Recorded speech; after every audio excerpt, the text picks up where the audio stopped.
ராகுல் காந்தி ரொம்ப கான்ஃபிடென்ட்டா விஜய் அலையன்ஸை விரும்புறாரு. இதை இவங்க பேசுறது எதுவுமே அது அவங்க தானா பேசுறது இல்ல. இது எல்லாமே நாளைக்கு அவருடைய தூண்டுதலின் பேர்ல தான் இங்க இருக்கிறவங்க பேசுறாங்க அப்படிங்கிறப்ப, இது திமுகக்குள்ளார சில சலசலப்புகளை ஏற்படுத்துது. நீங்க 15 ஆண்டு காலமா மத்தியில ஆட்சியில இல்ல.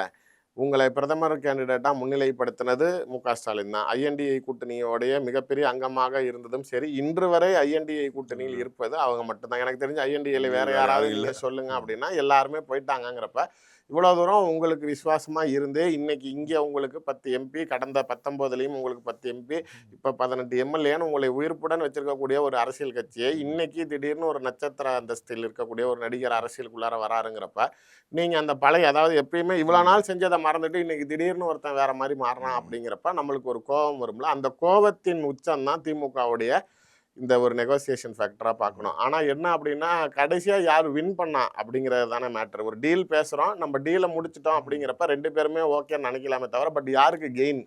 அதாவது பேரம் பேசி ஒரு இடத்த முடிக்கிறோம் அப்படிங்கிறப்ப கூட, யாரு நாளைக்கு அத கம்மியான விலைக்கு, மட்டி விலைக்கு அடிச்சு உடைச்சு வாங்கியிருக்கிறான் அப்படின்னு நம்ம பார்க்கணுங்கிறப்ப